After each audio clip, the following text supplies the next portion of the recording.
Buenas tardes, chiquillos. Buenas tardes, profe. Hola. Vamos a seguir con la clase de geología, pero antes de seguir con la clase vamos a ver el tema de las pruebas, ya cuándo van a ser las pruebas. Así que voy a parar el video y la grabación. ¿Tienen alguna duda, alguna pregunta?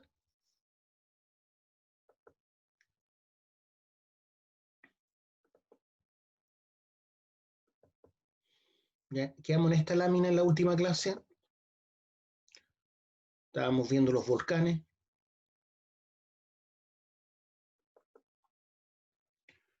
Ahí se ven todas las partes de un volcán.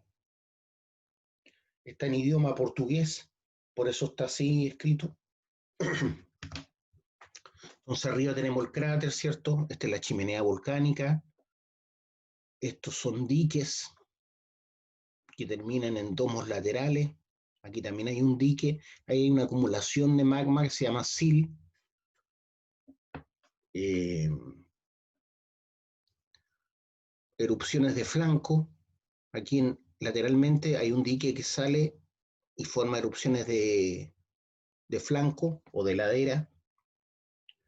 Ahí hay un domo que no alcanza a salir. Se está acumulando el magma, pero no ha salido. Domo soterrado. Estos después cuando se solidifican se llaman lacolitos, lacolitos, lacolitos. Un domo, ¿cierto? Saliendo lava. Y cada una de estas especies de triángulos son erupciones anteriores. Entonces, la primera erupción generó eso, un montículo muy pequeño, la segunda erupción, la tercera erupción. Entonces, cada una de estas líneas representa una erupción anterior. No sabemos la periodicidad, ¿cierto?, de este volcán, pero ocurren a veces con una periodicidad determinada. A veces se ha logrado vincular eh, erupciones volcánicas antes de sismos grandes, ¿ya? Pero no es 100% eh, seguro que ocurra así, pero se ha logrado lograr una vinculación. Esta es la cámara magmática donde se acumula el magma en la parte superior del manto, que se llama también astenosfera. Este sería la corteza terrestre, ¿cierto? Entonces, como se acumula el magma ahí, producto del roce de las placas, este magma, debido a la elevada presión que hay acá, necesita escapar por algún lado, ¿ya? Y al escapar, los líquidos, ¿cierto?, tienen mayor volumen que los sólidos, ¿ya? Un sólido cuando yo lo licúo, ¿cierto?, aumenta de volumen, ¿ya? Porque las moléculas están más separadas. Entonces, como esta roca se derritió y formó magma, aumenta la presión acá original que hay a esa profundidad, estamos hablando de unos 70 kilómetros de profundidad. Entonces, esta necesita escapar y así es como se forman los volcanes. Entonces, la lava es roca derretida, ¿cierto? Que antes de ser lava, porque uno habla de lava cuando sale a la superficie. Entonces, antes de ser lava, hablamos de magma. Hablamos de magma cuando estamos bajo la superficie. Una vez que sale fuera de la superficie, hablamos de lava. Entonces, es la roca derretida que se halla en la superficie de la Tierra, que sale a la superficie, y por eso hablamos de lava, después de haber sido expulsada de la cámara magmática y enfriarse. La lava se solidifica y forma una especie de roca, ¿cierto? Una costra rocosa. Hay varios tipos de lava. Estos tipos de lava tienen que ver con sus componentes principales, ¿ya? Les decía que la corteza terrestre fundamentalmente son silicatos, por lo tanto, lo que más contiene la lava son también silicatos fundidos, o sea, sílice, hay silicio. Entre más silicio tenga la lava va a ser más viscosa, le va a costar más fluir, ¿ya? Y va a ser más ácida. Entre más sílice tiene, más ácida es. Entonces existe la lava AA, que es lava que tiene una superficie rugosa y afilada. Una vez que se enfría, tiene una superficie rugosa y afilada. También está la lava Pahoehoe, que es una lava con nombre nativo, ¿cierto?, de Hawái. Es una lava con una apariencia suave y viscosa, pero que puede presentar diferentes formas, ¿ya? Las formas que se van formando, producto del escurrimiento de esa lava suave y viscosa, puede presentar diferentes formas. Y también está la lava almohadillada, forma como cojines. Esa lava es la que es expulsada bajo el mar generalmente, o bajo lagos. Entonces se va enfriando y al enfriarse rápidamente la superficie, ¿cierto? Tiende como a quebrarse y seguir saliendo y empujando la lava que está aún caliente por dentro. Entonces va formando como almohadones. Entonces esta lava almohadillada es la lava expulsada bajo el agua que forma montículos elongados o almohadas, ¿ya? Entonces al enfriarse rápidamente la superficie de esa especie de cojín se requebraja y sale un nuevo colchón, una nueva almohada, perdón. También las erupciones generan piroclastos, ¿ya? O sea, clastos de fuego. Clastos son piedras, fragmentos de lava arrojados por el cráter durante las fases explosivas de la erupción. Esos son los piroclastos. Pueden ser de varios tipos dependiendo del tamaño. Pueden ser tipo bloque, que es un fragmento de roca con más de 64 milímetros de diámetro, expulsado por volcán o por flujos de lava. También podemos hablar de la bomba volcánica, también conocida como bombas volcánicas, los fragmentos de lava superiores a 64 milímetros, ¿ya?, de diámetro. Estamos hablando de un diámetro, pero aun cuando no es perfectamente esférico, ¿cierto?, el fragmento. Entonces, cuando es mayor a 64 milímetros, estamos hablando de bombas volcánicas, y que son expulsadas también a largas distancias por la erupción volcánica. Están todavía incandescentes estas bombas volcánicas, ¿ya? O sea, al caer pueden provocar incendios, por ejemplo, si caen arriba de una casa o arriba de un bosque. También está el lapilli, que son fragmentos de roca de tamaño mediano. El lapilli son fragmentos de roca de tamaño mediano menor a 30 milímetros. Entonces, cuando este material piroclástico es menor a 30 milímetros, hablamos de lapilli. Y cuando es menor a 3 milímetros, el fragmento que expulsa el volcán, hablamos de cenizas volcánicas, ¿ya? Estas cenizas volcánicas pueden ser arrastradas por largas distancias, ¿ya? Van generando como una pluma de humo y de ceniza. Y obviamente es arrastrado por el viento a largas distancias mientras no se enfríen los gases que la levantaron. Una erupción volcánica es un conjunto entonces de fenómenos que tiene lugar cuando el magma alcanza la superficie terrestre. Ahí hay un volcán que no recuerdo bien si es en México o Bolivia este volcán, pero es claramente un volcán activo, ¿cierto? Se les ve fumarolas. Una característica de los volcanes activos es que están cada cierto tiempo levantando fumarolas, ¿ya? Yo diría que está en un periodo de actividad fuerte porque se ve que ha derretido parte del hielo, hay material piroclástico sobre la nieve en esta zona, pues por eso se ve más ennegrecido, está en una etapa eruptiva el volcán.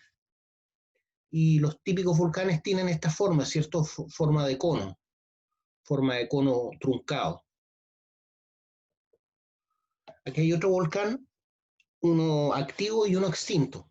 Ya, este es el volcán San José, que está en la frontera eh, con Argentina, en la región metropolitana, tiene 5.880 metros de altura, el cráter es más o menos como el Estadio Nacional, ¿ah? El cráter es enorme, yo diría que es del porte del Estadio Nacional, y este que está al lado es un volcán extinto que se llama Marmolejo. Obviamente, seguramente fueron alimentados por la misma cámara magmática, este seguramente se cortó la chimenea, quizás este era un domo lateral original del Marmolejo, y ahora se formó el volcán San José, que es más nuevo. Este ya está extinto. Ahí se ven glaciares también. Este tiene 6100, el Marmolejo y el volcán San José. ¿Por qué lo sé? Porque yo estaba acá. ¿Ya? Esta foto está tomada desde Baños Morales, es el camino que conduce de Lo Valdés a Baños Colina, que está a los pies del volcán San José. Yo subí este volcán a los 16 años de altura, perdón, a los 16 años de edad. ¿Ya? Es la cumbre más alta que he hecho, porque yo practicaba andinismo cuando joven. Las erupciones volcánicas no obedecen a ninguna ley de periodicidad.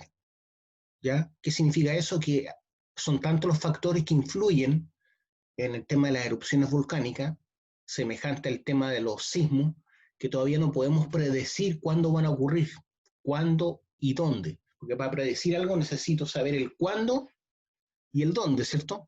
El cuándo implica tiempo y el dónde espacio, en qué lugar.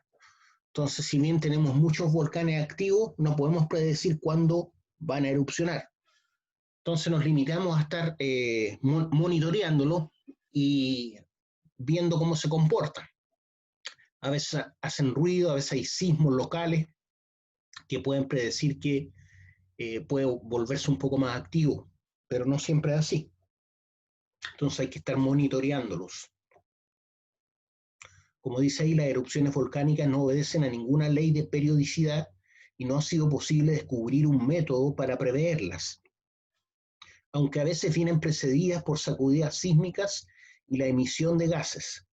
Su violencia está en relación con la acidez de las lavas, o sea, entre más ácida es la lava, es porque tiene más sílice, y cuando tiene más sílice, la lava es más viscosa, por lo tanto le cuesta más fluir. Aparte de eso, cuando es más ácida, tiene más gases concentrados en la lava. Y esos gases son los que hacen que la erupción sea violenta, ¿ya? ¿Tienen alguna duda, alguna pregunta, chiquillo?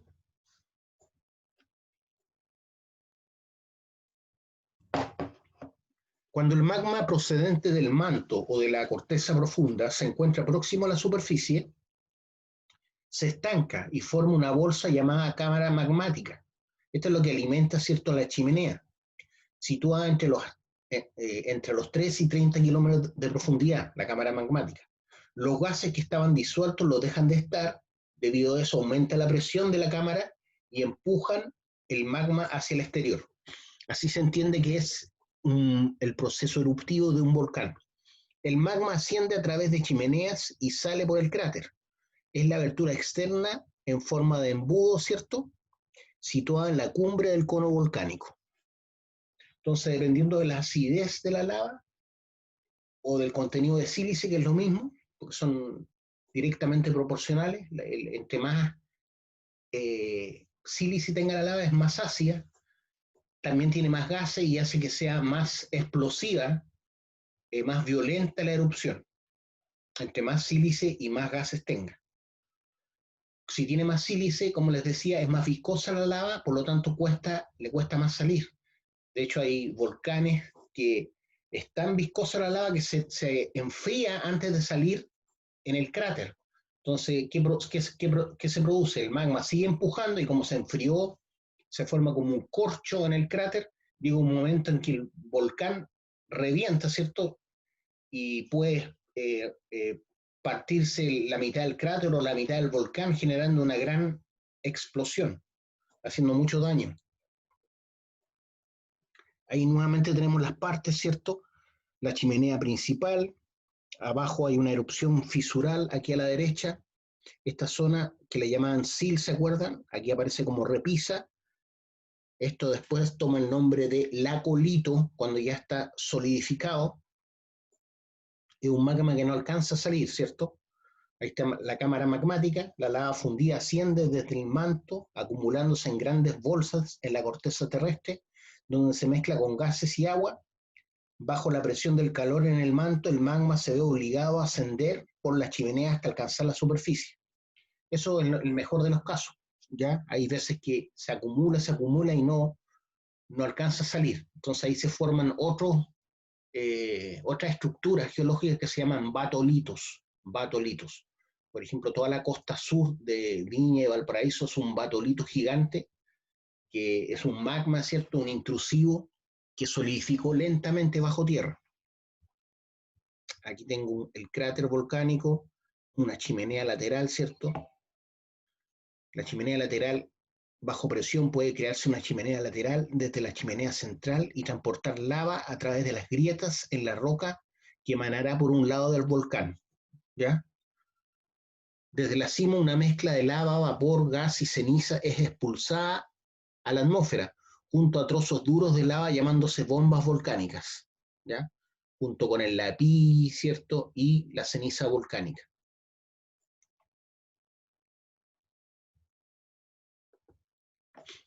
El magma al enfriarse puede originar diversos productos. Los magmas fluidos que están relacionados con las dorsales oceánicas y los puntos calientes bajo el mar tienen bajo contenido de gases y forman coladas de lava, las cuales dan a erupciones efusivas y tranquilas, ¿ya? Estas dorsales oceánicas son los puntos donde se formaba la corteza terrestre, ¿se acuerdan? La litósfera, como la placa de Nazca, ¿ya?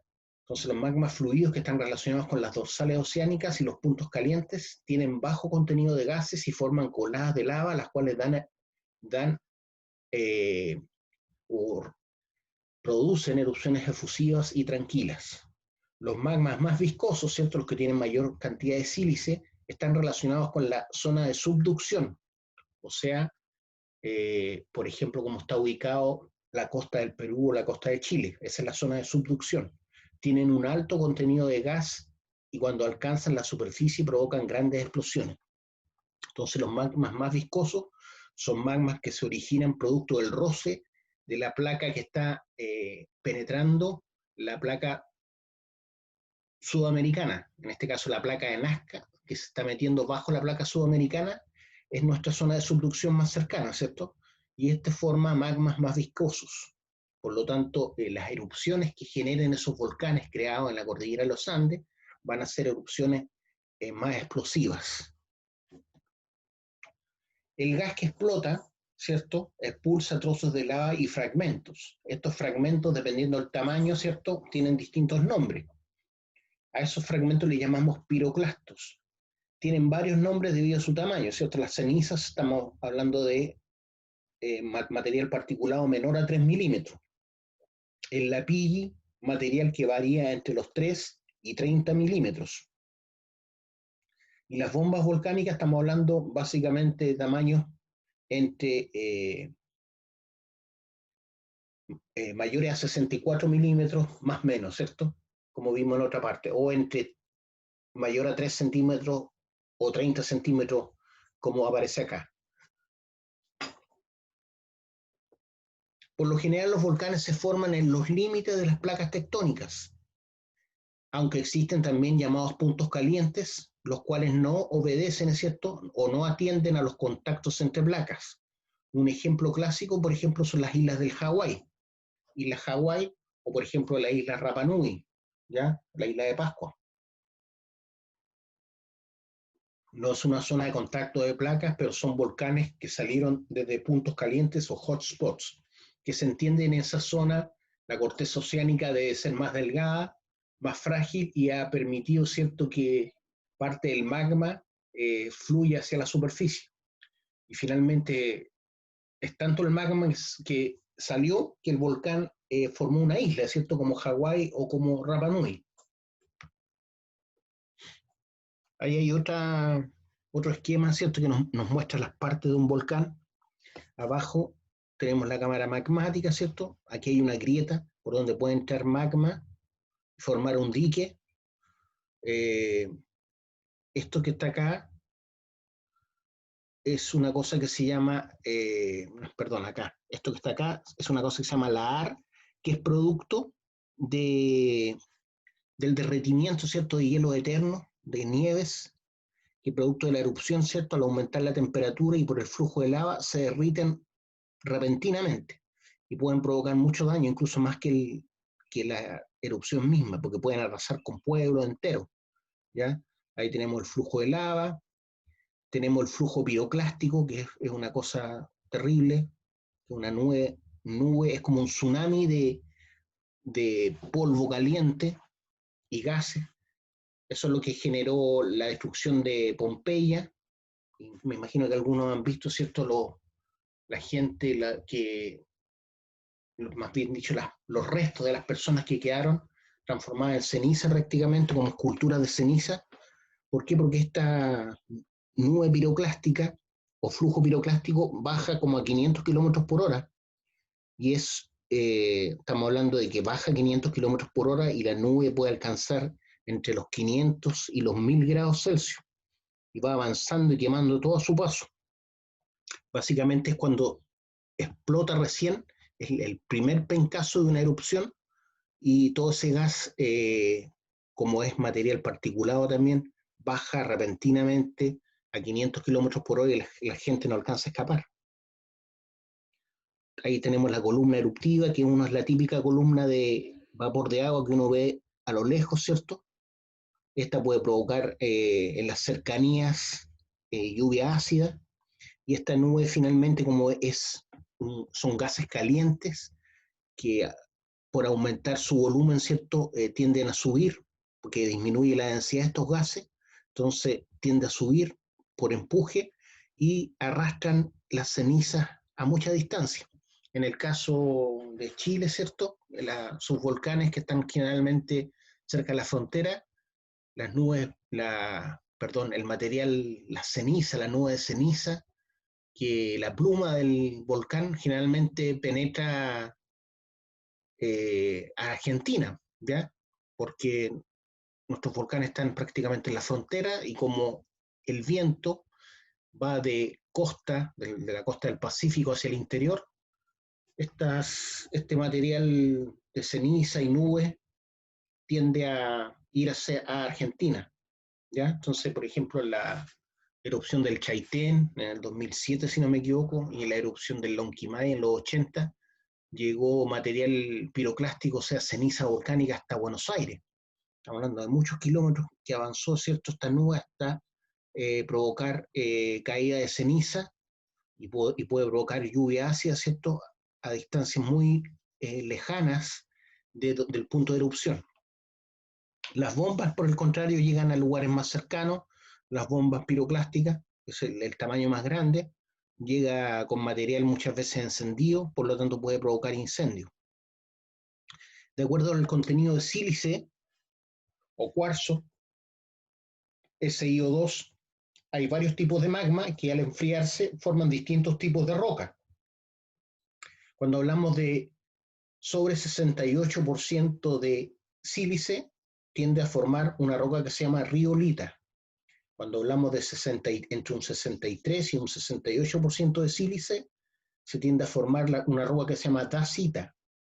Cuando tenemos sílice entre un 53 y un 63%, se forma andesita. Y cuando tenemos menos porcentaje de sílice, o sea, bajo el 53%, se tiende a formar una roca que se llama basalto. La riolita es rosada y el basalto es negro, ¿ya? El basalto es negro. Entonces va a depender también del tipo de minerales que genere. Entre más sílice tiene, va a generar minerales más claros como el feldespato potásico, el feldespato sódico, el cuarzo. En cambio, cuando tiene menos sílice, tiende a formar otros silicatos llamados piroxenos y anfíboles, ¿ya? Entonces, que es roca máfica, como el basalto. Oiga, profe, una consulta. Sí, dígame. ¿Cómo se hace la obsidiana? La obsidiana no, bueno, yo no la hago, pues la hace el volcán. La obsidiana es volcán, perdón, es vidrio volcánico y es lava básicamente que se enfrió muy rápido. Entonces, generalmente son trozos de lava que al salir expulsados violentamente por el cráter, ¿cierto? Se enfrían muy rápido. Y al enfriarse muy rápido se transforman en vidrio volcánico. Eso es la obsidiana. Por lo tanto, si yo voy a un volcán, siempre voy a encontrar obsidiana en su faldeo. Los volcanes pueden tener muchas formas, al igual que producir variados productos, ¿ya? Algunas formas características son los estratovolcanes, los conos de escoria, las calderas volcánicas y el volcán tipo escudo. Esto es de acuerdo a su forma. Y obviamente estas formas se las da el tipo de magma, ¿cierto? Existen volcanes submarinos también, así como otros que alcanzan alturas sobre los 6.000 metros. Por ejemplo, el volcán más grande del mundo está en Chile, es el volcán Ojos del Salado. El volcán Ojos del Salado es la segunda cumbre más alta de América. O sea, después de la Concagua, donde la cumbre está en Argentina, está el Ojos del Salado, que está prácticamente en la frontera con Bolivia, si no me equivoco, no sé si Argentina o Bolivia, no sé si está al interior de Copiapó, debería estar casi en la frontera con Argentina, porque está al interior de Copiapó, el Ojos del Salado, casi en la frontera, entonces debería estar cerca de la frontera con Argentina. Este Ojos del Salado, como les decía, es la segunda cumbre más alta de América y es el volcán más alto del mundo, y es un volcán activo, ¿ya? Ojo con eso, el Ojos del Salado, volcán Ojos del Salado.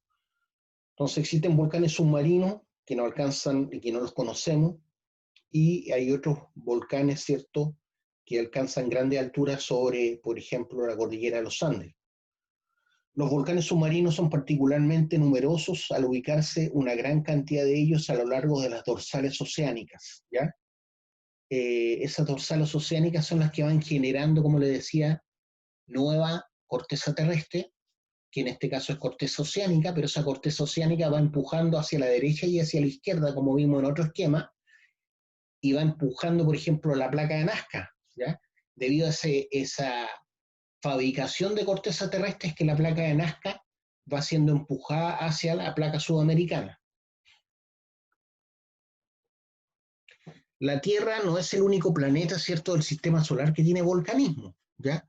Venus tiene un intenso volcanismo, se calcula que tiene más de 500.000 volcanes, Venus, ¿ya? De hecho, la atmósfera de Venus es puro ácido sulfúrico prácticamente, y llueve ácido sulfúrico. Marte tiene la cumbre más alta del sistema solar, ¿ya? Y es un volcán extinto, el Monte Olimpo. Es un volcán apagado, ¿cierto?, o extinto, con una base que tiene 600 kilómetros. O sea, la pura base del volcán, que tiene una forma de cono, pero más bien achatado, es como la distancia que hay de Santiago a Temuco. Esa es la base del volcán. Acuérdense que está en un planeta más chico, mucho más chico, porque Marte es más chico que el núcleo de nuestro planeta y tiene un volcán enorme. Entonces, cuando uno lo mira de lejos, se ve como un furúnculo que tiene Marte en su superficie. Entonces les decía que la base tiene 600 kilómetros, que es equivalente a la distancia más o menos, ¿cierto?, que hay desde Santiago a Temuco. Y tiene una altura, el Monte Olimpo, de 27 kilómetros. O sea, más de 3 veces el Monte Everest. Ya el Monte Everest. No obstante, este planeta parece ya no tener actividad volcánica apreciable. Estamos hablando de Marte. Hay una foto del volcán Olimpo, sacado por estas sondas que han sobrevolado el planeta rojo. La distancia de los 600 kilómetros abarca desde acá, ¿cierto?, hasta acá, que es la base, el diámetro de la base, y ahí está el cráter, o sea, el cráter. Tuvo varias calderas, se ve que tuvo, no sé cuál será la última, pero vemos que hay varias calderas, pero se entiende que el cráter principal está en el centro. Eso es el Monte Olimpo. La temperatura, composición, viscosidad y elementos disueltos en los magmas son los factores fundamentales de los cuales depende el tipo de explosividad, como decíamos. La temperatura, composición, viscosidad y elementos disueltos en los magmas son los factores fundamentales de los cuales depende el tipo de explosividad o el tipo de erupción y la cantidad de productos volátiles que acompañan a la erupción volcánica. Entonces, entre más sílice tenga un volcán, es más ácido, y eso hace que sus erupciones sean más explosivas, porque también contiene más gases. Lo mismo, entre más gases tenga, más explosiva va a ser la erupción. Ahí hay imágenes de bombas volcánicas enfriadas, ¿cierto? Bombas volcánicas. Eso es lo que, si se dan cuenta, se ve que cuando cayó todavía estaba fluido el magma, ¿cierto? Eso sería el lapilli, que es un material más grueso, que está entre lo que es una bomba y la ceniza. Estamos hablando de mayor a 3 milímetros y menor a 30 milímetros. Eso sería el lapilli. Tipos de erupciones. Tipos de erupciones. Tenemos la erupción hawaiana, por ejemplo, que es la típica erupción que ocurre en la isla de Hawái, presente en volcanes con predominio de lavas con baja cantidad de sílice, son nombradas así por los volcanes de las islas de Hawái, por eso se llaman erupciones hawaianas. Sus lavas son muy fluidas, sin que tengan lugar desprendimientos gaseosos explosivos, por lo tanto no es violenta la erupción. Estas lavas se desbordan solo cuando rebasan el cráter, por lo que forman un lago de lava, ¿cierto?, en el cráter, y se deslizan con facilidad por las laderas, formando verdaderas corrientes a grandes distancias y construyendo un edificio volcánico con una pendiente muy suave tipo escudo.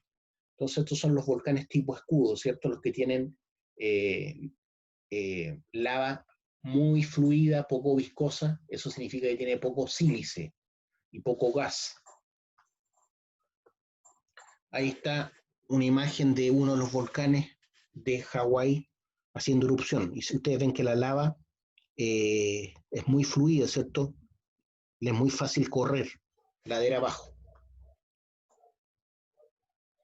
También tenemos los volcanes tipo estrombolianos o erupciones estrombolianas. Esta erupción es permanente, acompañada de frecuentes paroxismos explosivos. O sea, está saliendo lava y de repente se producen explosiones un poco más violentas y de vez en cuando de coladas de lava. Esta es fluida, la lava, y acompaña el desprendimiento de gases abundantes, con proyecciones de escorias, bombas y lapilli. Debido a que los gases pueden desprenderse con facilidad, no se producen pulverizaciones o cenizas.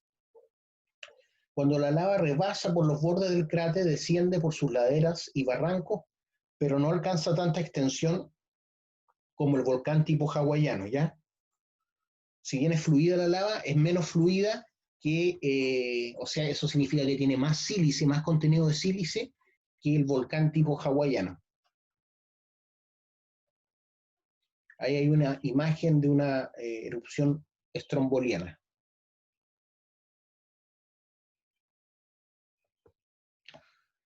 También tenemos la erupción vesuviana, que ya es más violenta, la erupción que provocó el Vesubio, ¿cierto? Si no me equivoco, es el volcán que acabó con Pompeya. En esta erupción se desprenden grandes cantidades de gases de un magma poco fluido. Ya estamos hablando de problemas, ya hay muchos gases y un magma poco fluido, que se consolida con rapidez.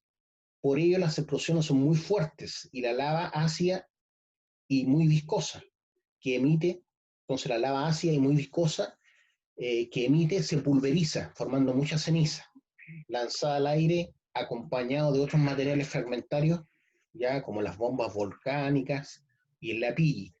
Pero aquí sí se genera ceniza por esas mismas explosiones que se producen al erupcionar y al eh, provocarse explosiones por la cantidad de gases que tiene el material. Cuando la lava sale al exterior se consolida rápidamente, pero los gases que se desprenden rompen y requebrajan su superficie, que por ello resulta áspera y muy irregular, ¿ya? Entonces aquí se forman las lavas tipo AA.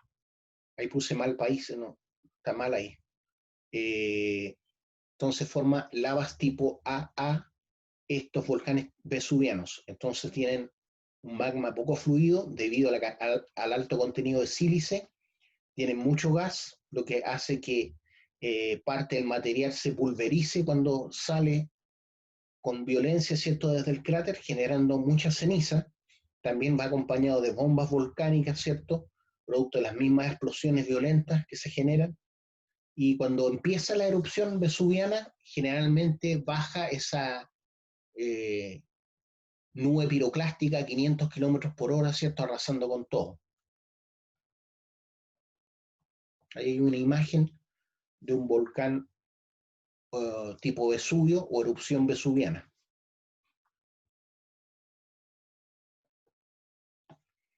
Y esta es la más violenta, ¿cierto? El volcán tipo Pelé o erupción peliana es uno de los volcanes de las Antillas, el célebre monte Pelé en Martinica, por su erupción de 1902, que destruyó su capital San Pedro.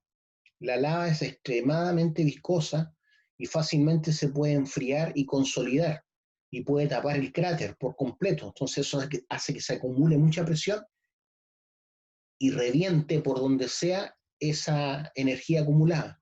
Puede romperse la parte lateral del volcán y generar un daño enorme, como la erupción del Krakatoa también es una erupción peliana. La enorme presión de gases sin salida levanta este tapón o rompe lateralmente el volcán formando una gran aguja rocosa. ¿Ya? Esto ocurrió el 8 de mayo de 1902, cuando las paredes del volcán Pelé cedieron a tan enorme empuje, abriéndose un conducto lateral por el que salieron con extraordinaria fuerza los gases acumulados a elevada temperatura y que mezclados con cenizas formaron la nube ardiente o la nube piroclástica que alcanzó y mató, ¿cierto?, 28.000 personas a una velocidad cercana a los 500 kilómetros por hora. Entonces uno siente el ruido, que es una tremenda explosión, ¿cierto? Y a lo más alcanza a ver que la nube se viene encima, es como estar en la orilla del mar cuando viene un tsunami, no hay forma de escapar. Como resultado de esta erupción volcánica quedó la formación de un pitón volcánico, ya que es como una aguja volcánica en el monte Pelé. Eso por ahora por respecto a los volcanes. Ahora vamos a seguir viendo otra imagen, otro PPT. Esperemos un poquito aquí, mientras abro la otra imagen.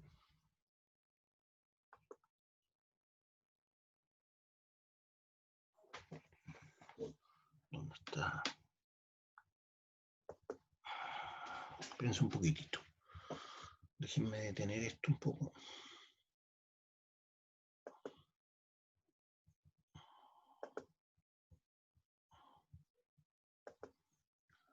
Esperen un poquito.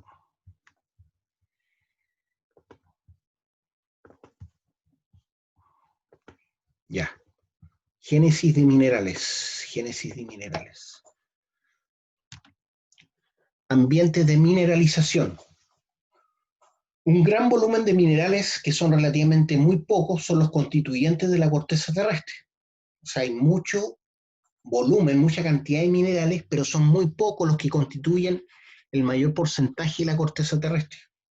Las rocas están principalmente compuestas de estos minerales, ¿ya? Que son los silicatos.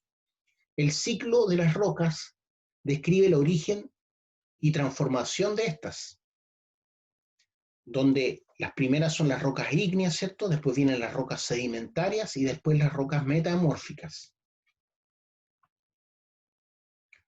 ¿Cuántos minerales hay en la corteza terrestre? Se conocen más de 3.500 minerales, pero solo 2 docenas, o sea, 24 minerales son los más comunes. Solo 24 minerales son los más comunes. Obviamente dentro de esos minerales no está ni el oro ni el cobre. Sin embargo, los recursos más importantes provienen del resto, de los minerales menos comunes, que son los que utilizamos nosotros, como el cobre, el oro, la plata, ¿cierto? Ahí hay 2 rocas de origen ígneo, ¿ya? O sea, son magmas que enfriaron lentamente al interior de la Tierra. Ahí tenemos el granito a mano derecha y al lado izquierdo la riolita. No se ve muy bien rosada, pero la riolita es rosada. El granito también se caracteriza por ser rosado o tener harto rosado. ¿Por qué? Porque uno de los minerales que lo compone, como toda roca, está compuesto por varios minerales. Entonces, uno de los minerales que compone el granito y la riolita es rosado, que es el feldespato potásico. El feldespato potásico o ortoclasa es rosado. Por eso el granito tiende a ser rosado, ¿ya? Entonces, lo que ven ahí como rosado es ortoclasa o feldespato potásico. Lo negrito son anfíboles y piroxenos, y lo blancuzco viene a ser feldespato sódico, que es blanco, y lo transparente, cuarzo. En la riolita lo que más se ve, porque es de apariencia afanítica, o sea, de cristales muy pequeños, no se ven cristales bien definidos, ¿ven? En cambio, en el granito sí puedo ver cristales más definidos. La riolita no tiene cristales muy definidos, entonces se dice que es de estructura afanítica. Son cristales muy pequeños. Es más bien una roca parecido al basalto, pero rosado. Elementos químicos mayoritarios están en los minerales más abundantes, ¿cierto? Los minerales más abundantes, como les decía, son los silicatos. Por ejemplo, los tectosilicatos corresponden al 63% en volumen de la corteza terrestre, los tectosilicatos. Dentro de esos tectosilicatos tenemos tres minerales principales: la plagioclasa, que se llama feldespato sódico; la ortoclasa, que es el feldespato potásico, que es rosado, como les decía; y el cuarzo. ¿Ya? Tenemos varios tipos de cuarzo. Pero el cuarzo debiera ser generalmente o cristalino o transparente, ¿ya? Pero existen cuarzos con impurezas, como por ejemplo la amatista, que le da es un cuarzo color lila, ¿cierto? Medio púrpura. Y tenemos, por ejemplo, el ópalo, que también es un cuarzo, pero si no mal recuerdo, es un cuarzo hidratado, ¿ya? Entonces, los tectosilicatos ocupan el 63% del volumen de la corteza terrestre, de los cuales son tres los minerales principales: la plagioclasa, ortoclasa y el cuarzo. La plagioclasa, como pueden ver, tiene calcio, sodio, aluminio, sílice obviamente, porque es un silicato, aluminio, tiene 2 átomos de aluminio cada molécula, pero 3 de sílice y 8 de oxígeno. En cambio, la ortoclasa también tiene 3 de sílice y 8 de oxígeno, ¿ya? Pero tiene potasio y aluminio, un átomo de potasio y un átomo de aluminio por cada molécula de ortoclasa. El cuarzo es bien conocido, ¿cierto? Un átomo de sílice o silicio y un gas, increíblemente, ¿ya? Entonces, el sílice con un gas forman uno de los minerales más duros que tiene el planeta. Un trozo de cuarzo puede rayar el vidrio, un trozo de cuarzo puede rayar el acero. ¿Qué significa eso? Que si paso un cristal de cuarzo o una piedra de cuarzo sobre un vidrio, voy a rayar el vidrio. Si paso un trozo de cuarzo sobre el acero, voy a rayar el acero. En cambio, si paso una cortapluma sobre un vidrio, no le voy a hacer nada. Si no lo empujo, obviamente. Si lo empujo, lo voy a quebrar. Pero si solamente paso la punta de una cortapluma, ¿cierto?, por un vidrio, no le voy a hacer nada. ¿Por qué?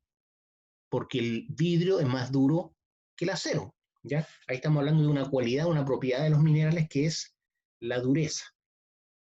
También están los filosilicatos, ¿ya?, que corresponden a un 5% en volumen de la corteza terrestre.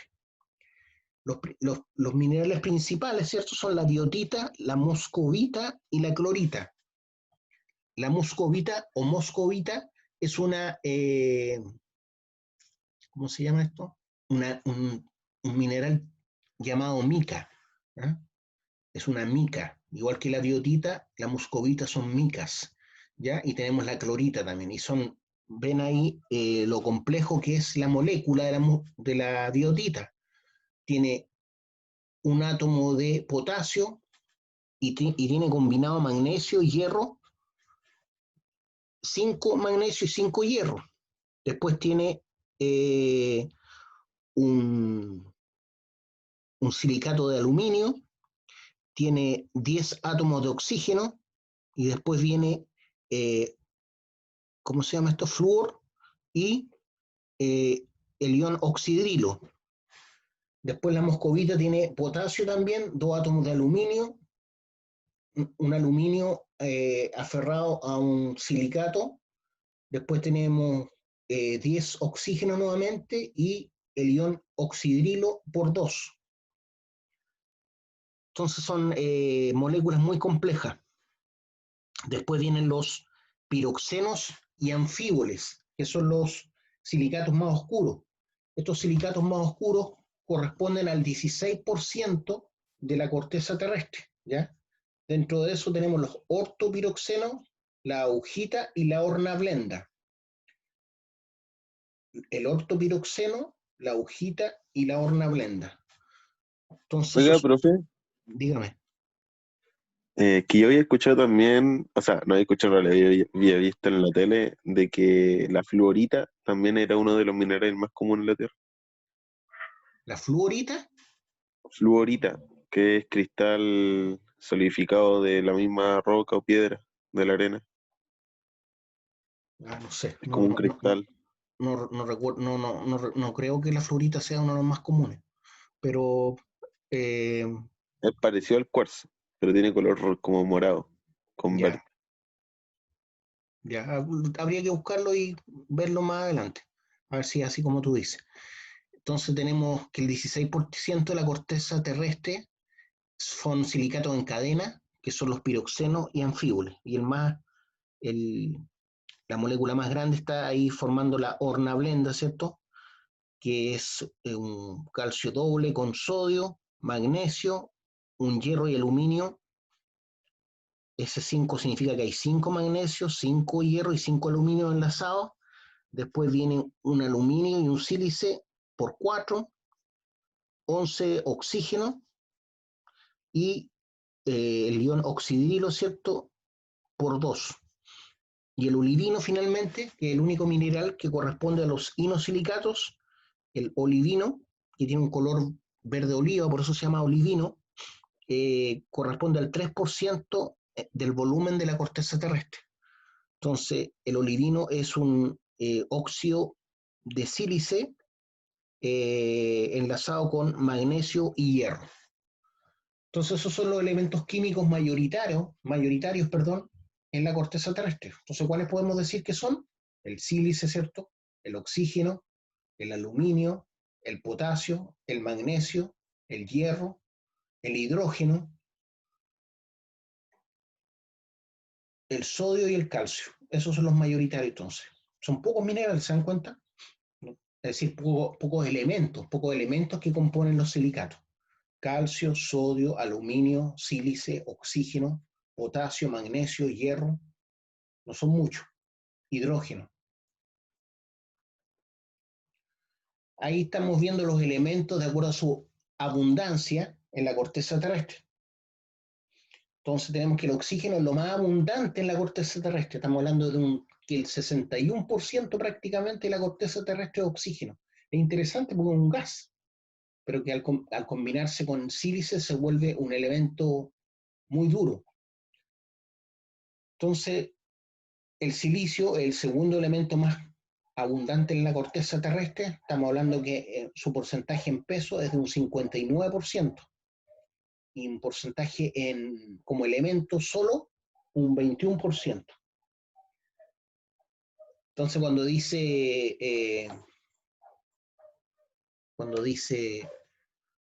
fíjese que dice WT óxido o como átomo. Entonces el oxígeno como átomo corresponde a un 60,8% de la corteza terrestre.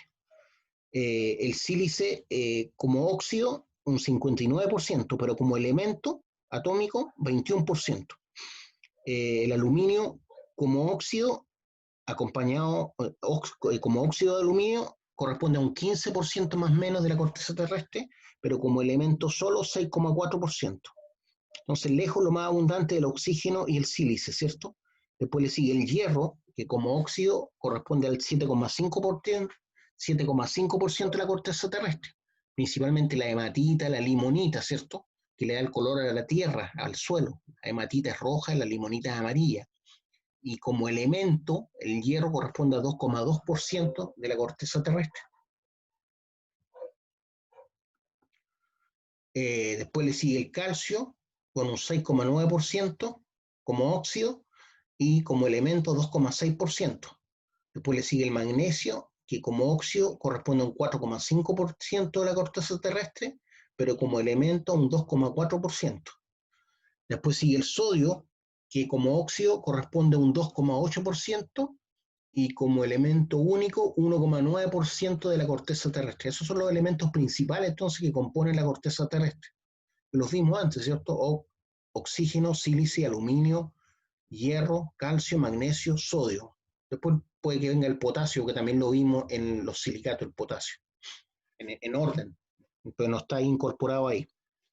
Entonces, los mayores elementos que encontramos, usualmente mayor al 1%, son, por ejemplo, el cuarzo. Entonces, los elementos como minerales que encontramos mayoritariamente mayor al 1%, en la corteza terrestre son los que siguen ahí. El cuarzo, ¿cierto? El óxido de aluminio, el óxido de hierro, el óxido de magnesio, el óxido de calcio, el óxido de sodio, el óxido de potasio y el agua. Entonces, todas esas moléculas, todos esos minerales están por sobre el 1% en la corteza terrestre.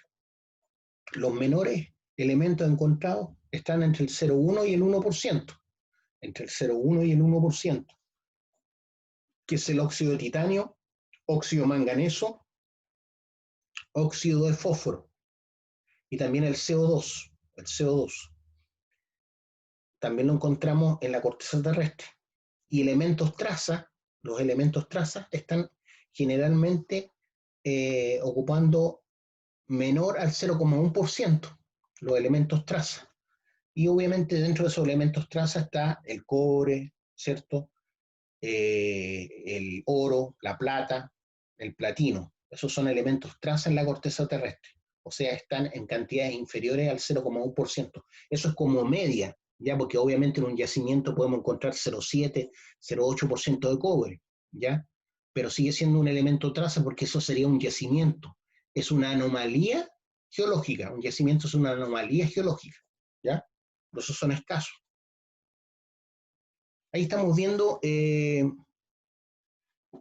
cómo se forma, por ejemplo, los yacimientos hidrotermales. Ya esto es un magma que está enfriando lentamente, no alcanzó a ser volcán, ¿se dan cuenta? Aquí hay una grieta, por esa grieta tienden a subir lava, pero también hay grietas laterales que tienden a ser rellenadas por material que se llaman fluidos hidrotermales, y los fluidos hidrotermales son como soluciones calientes, ¿cierto?, que llevan iones metálicos, que al enfriarse, esta solución caliente, una mezcla entre fluido y gaseoso, una vez que cristaliza esto, producto del enfriamiento, forman vetillas o vetas de cobre, vetas de oro, ¿ya? Tienden a llevarse iones metálicos que tienden a cristalizar y a agruparse. Entonces, casi todas las vetas, todos los yacimientos vetiformes de cobre, oro, tienen un origen hidrotermal.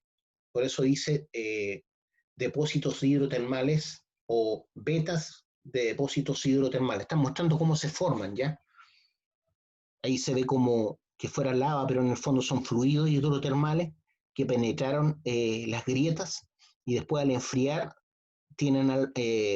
generan ciertos yacimientos de cobre, yacimientos de plata, yacimientos de oro, ¿ya? Entonces estos yacimientos tipo vetas de origen hidrotermal tienen mayores leyes que, por ejemplo, un pórfido cuprífero, que es un mega yacimiento, ¿cierto?, que podría ser este que está acá. Cuando esto enfría y no alcanza a ser volcán, se tiende a formar una cosa que se llama pórfido cuprífero, ¿ya? Entonces también este magma, que es posterior a toda esta zona rocosa, genera grietas alrededor por la presión que hay. Aquí se forman grietas y también se forman vetillas de material y de fluido hidrotermal. Por lo tanto, se generan grandes omega yacimientos llamados pórfidos cupríferos. Entonces, si esto fuera, voy a tratar de hacer un dibujo de cómo se forma ¿cómo se llama? Un pórfido cuprífero, ¿ya? Entonces, si esto es la superficie, así tal cual como está ahí, un yacimiento tipo masivo, llamado pórfido cuprífero, tiende a ser una cosa como esa, ¿ya? Olvídense el dibujo anterior que está abajo. Entonces, este es un magma que estuvo a punto de ser volcán, pero no llegó a la superficie. Entonces generó aquí muchas fracturas, porque este magma penetró esta zona rocosa posterior a toda esta formación. La formación original es todo esto. Este magma llegó y ejerció mucha presión formando grietas aquí. La parte más lenta en enfriar fue la parte del medio, por lo tanto acá también hay grietas. Y esas grietas fueron rellenas con fluido hidrotermal. Entonces se generó un mega yacimiento llamado Porfío Cuprífero. La parte con menos ley es la parte central. No significa que no tenga ley. Tiene ley, pero en menor concentración.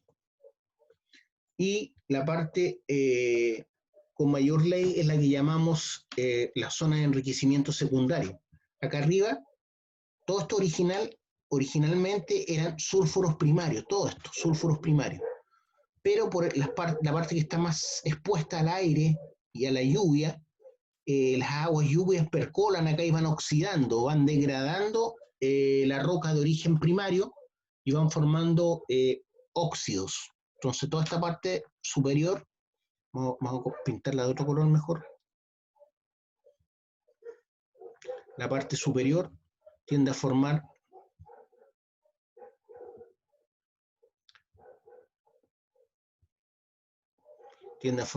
óxidos, ¿ya? Entonces toda esta parte superior son óxidos de cobre, si esto fuera un porfío cuprífero. ¿Por qué? Porque estaba más cerca de la superficie, por lo tanto las aguas lluvias penetraron y degradaron, corrompieron la roca primaria formando óxidos. Después más en profundidad se forman otra cosa que se llaman sulfuros secundarios. También alcanzó algo el agua acá y se enriqueció también por el óxido de cobre que penetró esta zona y formó una cosa que se llaman sulfuros secundarios. Entonces originalmente todo era sulfuro primario, pero con el tiempo esta parte se transformó en óxidos por estar más expuesta y más cerca de la superficie, y la parte más interior se transformó en sulfuros secundarios.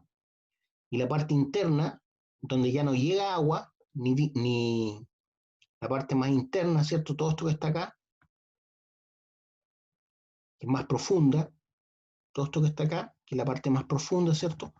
Se mantuvo como roca primaria. No hubo asociación con oxígeno de ningún tipo. Por lo tanto, todo esto sigue siendo roca primaria. En la roca primaria tengo básicamente un mineral de cobre, que es la calcopirita, ¿ya? Pero tengo como estéril principal sería la pirita. Entonces tengo calcopirita y como estéril pirita. Entonces el principal mineral de cobre en la roca primaria es la calcopirita. Los minerales que encuentro en la zona secundaria o en la roca secundaria, que se llama también roca de enriquecimiento secundario, encuentro los principales minerales de cobre son los siguientes: la cobalina, la calcosina, la bornita. Cobalina, calcosina y bornita son minerales de cobre de alta ley, ¿ya? De mayor ley que la calcopirita. Y en la parte oxidada, ¿cierto? Aquí me encuentro con óxidos de cobre, como la chalcantita, la azurita, la cuprita, la atacamita y la crisocola. Entonces aquí arriba me encuentro con óxidos de cobre, como por ejemplo la crisocola, la atacamita, la azurita, la chalcantita y la cuprita. Esos son óxidos de cobre. Y abajo, ¿cierto? En la zona secundaria, como les dije, calcosina, cobalina y bornita. Y en la roca primaria, donde no alcanzó, no hay transformación acá porque no penetró el agua, no penetró el agua ácida formando enriquecimiento secundario. Aquí está la roca madre, ¿cierto? Que no ha sufrido ningún cambio desde su formación, por eso se llama roca primaria. Solamente aquí encontramos calcopirita como mineral útil. ¿Dónde? En un porfío cuprífero. Ya, chiquillos, vamos a dejarlo hasta acá por hoy. No sé si tienen alguna pregunta antes de cortar. Sí, profe, yo tengo una duda. Dígame. los depósitos hidrotermales nunca son lo suficientemente de alta temperatura como para derretir algún mineral. Los fluidos hidrotermales podrían derretir minerales como por ejemplo el yeso o minerales que fácilmente se pueden disolver, ¿cierto?, con agua caliente, pero no van a derretir minerales consolidados metálicos. Estamos hablando de 200, 300 grados nomás. Ujú. Eso.